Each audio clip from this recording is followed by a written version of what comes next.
Elbow Grease Productions, in association with MichaelJacksonInsider.com, presents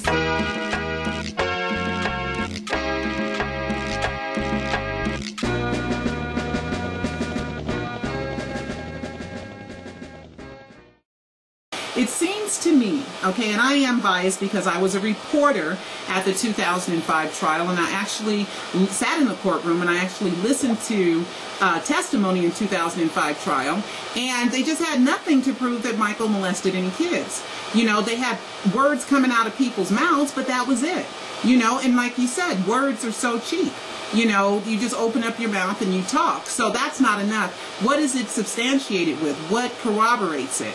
So the estate is saying we shouldn't be here because the statute of limitations has run out in so many different ways. And also, we represent the heirs. We don't represent Michael. And all this compressed memory stuff that has to do with Wade Robson, it was trapped in his mind, and then all of a sudden it came out, you know, of his mind. You know, that argument is for criminality. Okay, it hasn't been used in any probate manner. So this would set some type of precedence. Now, also, the estate said, look, there's reasons for statutes of limitations. Okay, and the reason for the statute of limitations is so that probate can close. Okay, because if it doesn't happen, you know, people could be bringing up stuff from here to eternity, and it never closed. You know, here we are at 5+ years, and we can't close the estate because, you know, people keep messing with us, you know, and keep trying to get some money. And he didn't say trying to get some money. He said that he was trying to that you know, they can't close because claims, which are trying to get money, claims against the estate. So why have these statutes in the first place if they're not going to be followed? Now, what that reminded me of the Catherine Jackson versus AEG trial. Okay, Catherine saying that, you know, that they hired Conrad Murray, and Conrad Murray killed Michael Jackson, so therefore AEG is responsible because they hired Conrad Murray. Well, in the original contract, the hire contract for Conrad Murray, it straight said at the bottom, if all three people do not sign this contract, then this contract is null and void and nothing matters, right? But the court said, forget that, we don't care, even though three people didn't sign the contract.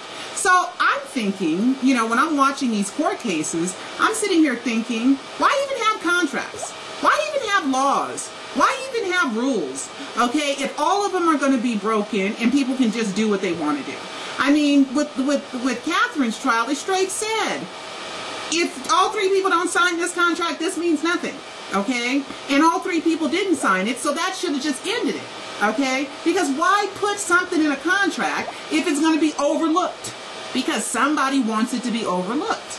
Okay, so I'm thinking the statute of limitations has expired in 3 different ways, every which way to Sunday, and this is not a criminal case. And why do the heirs have to pay for something that allegedly happened from Michael Jackson, who is not here to defend himself? You see, so this is kind of where the case is. So the judge said that he will reread everything, he will take everything into consideration, and there is a demurrer hearing on November 19th. Okay, so, and then they mentioned the date of November 4th and November 6th, but I don't think the 4th, that might have been somebody misspeaking, or November 6th. But this equitable estoppel and this 9103, these are actually court cases in which you need to read those, I don't know if you call them clauses, or you call them laws, or you call them precedences, or you need, whatever you call them. Those need to be read to understand that they're trying to do exceptions to when this is that, when this isn't that, plus this, minus that, which was all just kind of like back and forth legal drama. It was called an Order 9103. And let's see, I'm looking at my notes to see is there any more stuff here, or if I've covered everything. Oh, I'm going to talk about a couple of little pieces of gossip. gossip, not really gossip, but what happened, I got there, and the only person that I saw with the Jackson trial was Mr. Wiseman outside, in the hallway. So I walked up to him and I said, have you started yet? And he said no. Okay, and so I decided to leave him alone, even though I could have talked to him and all this other stuff, but I really didn't want to talk to him. Only because it's a little uncomfortable, because I'm saying Michael ain't dead, so I don't know what I'm going to get back if I engage them too much in conversation. So I'm kind of a little bit hesitant to engage them in conversations, but what did happen to the female and the male attorney, they were talking loudly. And kind of loud, and I'm on the other side of the hallway, and they brought up Tom Mesereau. They brought up the name Tom Mesereau, and I was, being nosy, and I was looking dead in their face. And then Wiseman said something to the male with the louder voice, and said something about me being there. And the other guy turned around and looked at me. And then the other lady just kind of, chuckled or whatever.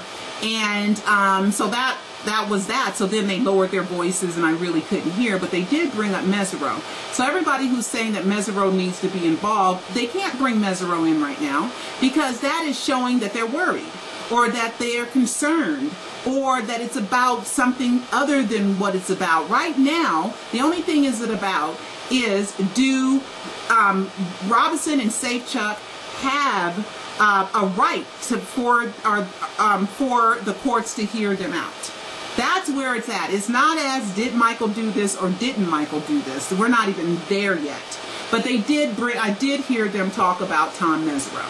So at least he is in conversation. So anybody who thinks that they should hire or talk to Tom Mesereau right now, I don't think they should make that public, even if they are talking to him right now, because it shows a sign of weakness. It shows a sign of maybe they're worried about something. It's just clearly not time for Mesereau. It's time to argue on, is it too late? Is it too late? Okay, here we go. Equitable estoppel. Thank you. Where a court will grant a judgment or other legal relief to a party who has not acted fairly. For example, by having made false representations or concealing material fact from the other party. So that has to do with them not giving all the information in discovery. And they talked about a couple of points there. And one of them was, we want to see what happened at Neverland. We want to get into Neverland, and we want to see everything that they found at Neverland. And the estate is saying, no, we're not going to do that until we get the matters at hand handled. Like, do you have a right to even bring this to a court when 3 of the statutes have all expired, and vastly expired at that? And do the estate handles the heirs? That's who they represent, not Michael Jackson, because Michael Jackson is a decedent, is dead. So they talked about that quite a bit. Let's see. Thank you, Jen. Oh wait, didn't I hear it's not about the money? So what's the point? Well, yeah, of course, you don't bring a claim against an estate that has brought in $700 billion when it's not about the money. Of course, people say it's not about the money, but of course it's about the money, because they can't do nothing but give you money, And they tried to act as if they're trying to do justice, and they're trying to get justice, and Michael was, they used the word, oh my God, serial pedophile. Oh my God, they used that word. And Wiseman hated it, and the male hated it too. The male attorney, he was like, oh brother, here we go. Okay. Let me look at some more notes that I have. They tried to do the prior acts thing, and that was, the Wade that was the Jordy Chandler and the Gavin Arvizo thing, which they haven't proven anything. Also, what they didn't bring up, which I thought was interesting, they didn't bring up that The FBI cleared Michael of any wrongdoing after investigating him for 13 years. The LAPD wouldn't even take the case because they were like, the LAPD investigated the case, in which the district attorney's office refused to bring charges, and the Department of Child and Family Services also investigated Michael Jackson and didn't find anything. So they should have brought those things up, but maybe that's later. They kind of wanted to, the estate wanted to keep it at the statute of limitations expiring, and you have no right to even say anything. And another thing that the estate didn't want to do, they didn't want to use the name Gavin Arvizo or Jordy Chandler, okay?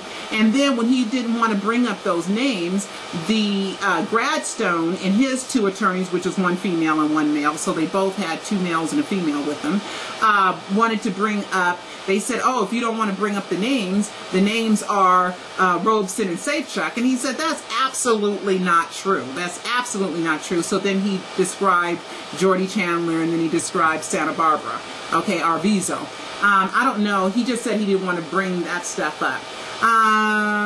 Let's see. Now, one thing that, you know, if Michael is alive, it's not good, because they could bring criminal charges against Michael if the statute of limitations is lifted.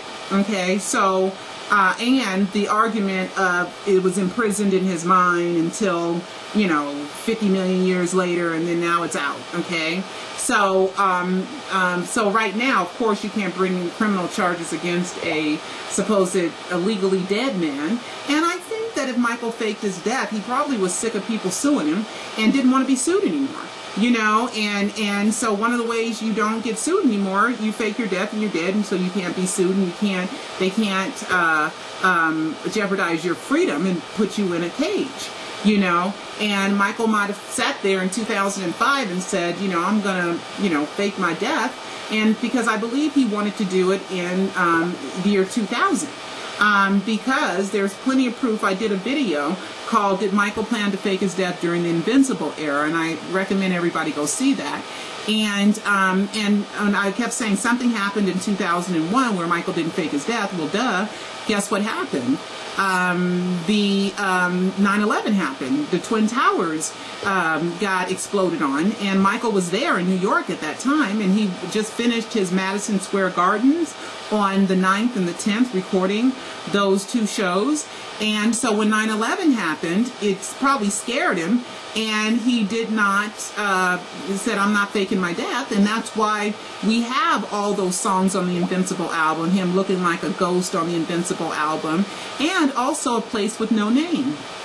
That was slated for the Invincible album, and at the last minute taken out. So if Michael faked his death before Invincible was released, he probably took that out and said, you know, that song don't really fit right now, because, you know, there's A Place with No Name, it's irrelevant. And so when Michael, to me, I just, with deductive logic and putting together all the things that I know, I think that while Michael sat there in 2005, he was like, I'm faking my death, and I'm never going to be sued as a living human being anymore, and I'm going to figure out a way out of this stuff, because they are not putting me in jail. And I remember at one point a false call that a verdict came down, and I remember Joe Jackson being absolutely panicked, running to the courthouse because it was a false alarm, and him moving people out of the way, saying, where's my son? Where's my son? I could cry right now just seeing him think of father's complete despair that they're going to take his son and put him in a cage. And I remember, and I never forgot that, and I haven't been able to find that footage anywhere, but I'd like to find that footage somewhere, you know, of him. But he was in total panic, and then we have Michael really die, and Joe Jackson doesn't even come to the hospital when he's a 45-minute plane flight away in Las Vegas. Are you kidding me? Thousands believed Tupac did it. Millions believed Elvis did it. But did Michael Jackson really do it? E-movie book, Pseudocide, Did Michael Jackson Fake His Death to Save His Life? By author Pearl Jr. It's the most shocking true story of our lifetime. Order yours today. Go to michaeljacksonpseudocide.com. That's Michael Jackson Suicide.